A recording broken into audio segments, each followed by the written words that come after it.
Hi, everyone. Here we are, week 4, and the final week. It seems like we were just starting up not too long ago, and here we are in the week 4, finishing up. So once again, this week, I'd like to provide some highlights of week 3, and then provide you with a preview to week 4. Last week, our topics were professional supports, analyzing the data, and considering the learner and you. So to start, here are some of the organizations that you researched. I just included a few things here, but someone spent some time with the CREED organization. The standards are super helpful as far as thinking about culturally responsive pedagogy, what it looks like, steps that you can actually take to move forward in your pedagogy. There's several other ones here. I've tried to list some of the things that are really highlights. National Council for Teachers of English has some great journal articles, lesson plans. One of you found a blog that deals with current issues. The International Literacy Association has some really great resources, and their state affiliate is called CCIRA.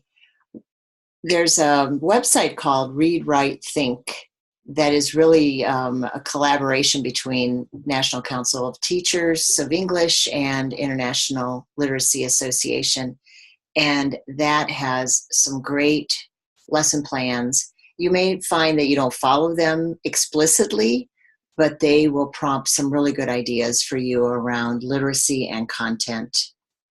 And then one of you looked into, actually, this wasn't your primary association, but you shared with us that the National Education Association has some really excellent resources. And I found one around culturally responsive teachers that's very good. And then Janella put together a really comprehensive resource for us from the U.S. Department of Education. And I highlighted a couple of items here just for this slide. One is the What Works Clearinghouse, which provides some really good resources, not just around research, but around practices in education. And then based on some of the work that we've done in this course, I thought you all might be interested in Status and Trends, the education of racial and ethnic groups. So I highlighted that. This next page has a few other things, a few other resources. GLSEN was one that was new to me, so I was so glad that somebody shared this. They offer a safe space kit, an LGBT inclusive curriculum for reference, and quite a bit more.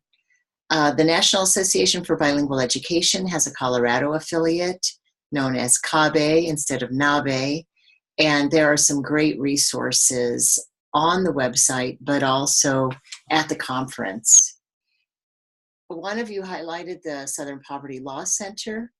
If you don't know this website, it has amazing resources, and I think all of them are free, including digital videos, lesson plans. The Teaching Tolerance Teaching Journal is excellent. So you have some great resources. I will go back in and make sure that this discussion is open until July 3rd so that you can go in, copy some of the resources or the websites that you want to save, and hold on to those beyond this class. Several of you went into CDE, and you were surprised to find really good resources, which is great that you came upon them. They are kind of tricky to find. The website is definitely difficult to maneuver, and several of you commented on that. I have found it to be the same. But there are some really good resources. You just have to be somewhat persistent. The Newcomer Toolkit is one that's highlighted in several people's posts. The Equity Toolkit. And then one of you highlighted the Equity and Excellence Conference from 2016 and the resources that come with that. So I strongly encourage you, if you haven't already, to go back in, take a look at this discussion, and save some of the resources for future use. So you also spent some time taking a deeper look at the data. You had some amazing observations as you dug deeper. So here's just a few comments that you noticed that when school boundaries are very closely related to socioeconomic status, you really have to question the motivation behind that. Some other folks identified a question around multicultural days or months or cultural nights, and whether or not these are really sufficient steps toward a school becoming culturally responsive. Let's see, a few other items I want to highlight. You notice that schools with higher rates of free and reduced lunch tend to perform at a lower level and tend to be rated as on probation. You also noticed that some of those same schools have a tendency to have teaching staff who are the least experienced, novice teachers hired to teach in a school that really needs to be turned around, and ideally maybe build on some teacher expertise. Another thing that was noticed in your data analyses was that in some cases, the district will provide all educators with mandatory culturally responsive training and an overview of the culture of the district, which is very positive. However, several of you commented that that training may be informative, but not beneficial long-term for developing teachers' pedagogy that is culturally responsive. It really takes a long-term commitment and professional learning for people to be able to put in place culturally responsive pedagogy.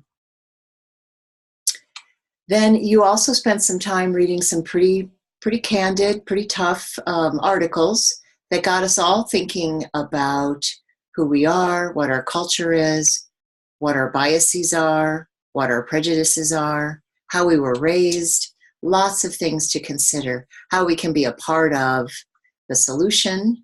We'll really spend more time on that this coming week. But here's some comments that were really poignant. A few of you said, gee, I wish I knew more about my students' everyday routine after leaving school. And a couple of you said, you know, actually, I know way too much. I don't want to know more. I know a lot about their routines and their struggles already. Some of you talked about white privilege and how hidden it is in white US mainstream culture. And yet, it's blatantly obvious to individuals from other cultures and to individuals who are people of color. So it's an interesting quandary. A couple other comments that were mentioned. For students of color, some of you indicated that your students aren't really familiar with the concept of privilege. They just know that something is desperately wrong, and that based on the way they're being treated. You also mentioned that if whites see their culture as the norm, and that is the tendency, it's the mainstream culture, it's what we often call the dominant culture. However, students of color ask, so does that mean I have to become like them to fit in, to be acknowledged, to be accepted? If so, why? And that brings us back to the colorblind piece. And many of you discussed that, you challenged it, you questioned it.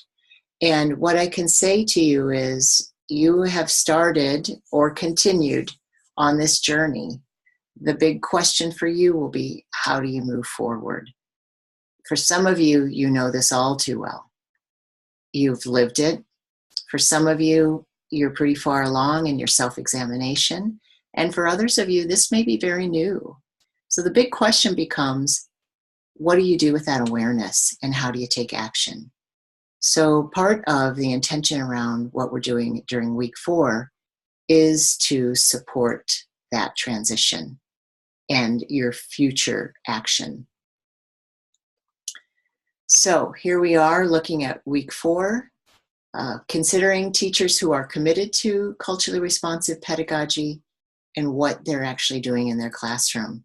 These are not perfect lessons or perfect classrooms. You're going to choose one and find out more about how that teacher planned and what they put into place. You're going to be connecting some of the concepts from the course with the data that you collected and analyzed in a synthesis of learning. And then, as I said, we'll be looking at next steps and your plans. So first off, there are 3 chapters. The focus is grade 3, 5th, or 9th, and you have either a literacy, a math, or a science lesson. You'll be asked to choose one of those chapters to read and then reflect on the aspects of culturally responsive pedagogy, including the teacher's decisions, materials selected, intentions, and instructional goals. You will have the opportunity to really look at what the teacher has done and think about, what thought, what reflection went into some of the decisions that were made, and then how did students respond to it? And in assessing that, reflecting on that, what do you think you might do differently as your goal is culturally responsive pedagogy? So we'll also do some reading about culturally responsive teachers. What do they do? What are their characteristics? What steps do they take? And so if you look at the first 3 bullets in this box on the left, they have examined their own cultural identity. They have a good sense of who they are and what their values are, what their cultural framework is. They've examined the ways societal and cultural structures have shaped their lives, their attitudes, their beliefs, their biases. We all have biases, but what's really important is to do that self-reflection and that tough examination of really being honest with yourself and thinking about what do you believe and how do you act on your beliefs. And then, of course, recognizing the contradictions between our beliefs and our biases. Again, we all have them. I think the other piece that's really important is that culturally responsive teachers understand that culture is much, much more than one's cultural heritage. It involves so many aspects of our membership in different microcultures. Let's see, what else? Culturally responsive teachers demonstrate the courage to question mainstream school knowledge and conventional school practices. Why is it this way? Why do we do it this way? How is it impacting our students? How successful are they being? Really, really important. And I think another piece that's very important is culturally responsive teachers understand that even though privilege and discrimination are uncomfortable to talk about, maybe uncomfortable to examine, but certainly uncomfortable to talk about at times, we all need to acknowledge that they exist and talk honestly with each other about them. It's the only way we're going to learn and move forward. So what is culturally responsive pedagogy? We'll be reading about that, seeing it in action, so to speak, thinking about next steps. We know it's grounded in an asset-based philosophy, looking at the strengths of learners. We know that it's not a prescriptive set of strategies, 1, 2, 3, to be followed. And it's more than mutual respect between teacher and learner. It really requires the teacher to take time to learn about the learners in order to support meaningful connections between the content and the learner's experiences and knowledge. That teacher has to figure out some kind of hook. Like, how do I make this content meaningful for these learners, for my learners? Culturally responsive pedagogy intentionally includes a variety of ways for students to interact with the content and with classmates during the learning processes. So back to that cultural trait concept, if we have a stereotype or an overgeneralization of how this particular group of students learns, that's a red flag. We really need to provide a variety of ways for students to interact with the content. The other piece for us to keep in mind is that it's one thing to become aware of culturally responsive pedagogy and recognize the inequity in U.S. schools. And I think a lot of us are there. But our individual decision is whether we stay aware and take action. All right. So the other thing that you're going to find this week on the overview page are some videos. There's several. They're all pretty short, but they're good. I couldn't narrow it down. So one is super interesting because you are hearing from some of the big names in the field. Geneva Gay, Jackie Jordan Irvine, and Chris Gutierrez. In fact, Gutierrez and Rogoff is one of the articles we read. So that is a great video clip. What is culture and why is it relevant to teachers? You'll get some new insights. You'll hear a few things repeated that you've already read about. Another one I think you'll really enjoy is Becoming a Culturally Responsive Teacher by Gary Howard. He has done a lot of work in this area.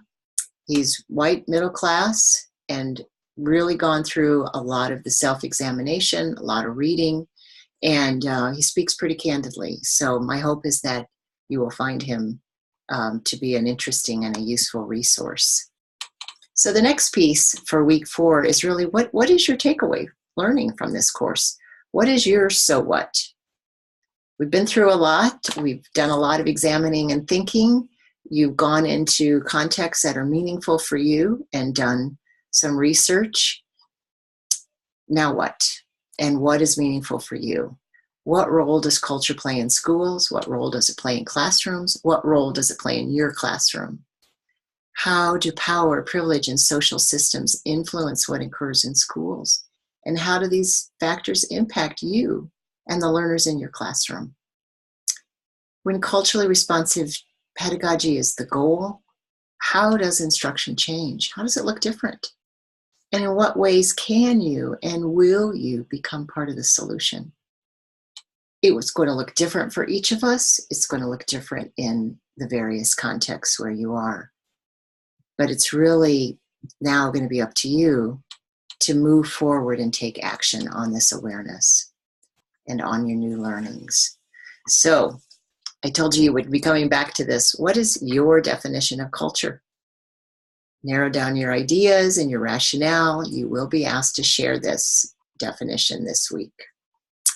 And speaking of culture, there are a couple more video clips that I want to highlight. I just had to include them. This is culture and diversity really more out in the real world. And so it's highlighting misperceptions, prejudging, personal biases, not always pretty, definitely not pretty, but really well addressed, I feel, in both of these videos. So I encourage you to watch them. So next steps, this starts off as an informal interaction online. As you give some thought to what are your next steps towards planning and delivering culturally responsive pedagogy, what are your plans for professional growth in this area? As I said, you'll discuss some of this informally before you move into really articulating your ideas in the synthesis of learning, which is a more formal academic paper. So this concludes this week's mini lecture. I will see you online. I'm looking forward to our online interactions. As the course comes to a close toward the beginning of next week, which is really a time for you to finish up and submit your work, I will be sending out a concluding email communication, and there will be a few things that I'll post on Canvas in that finalizing LCRT 5150. So I will see you online, and I look forward to that. Take care.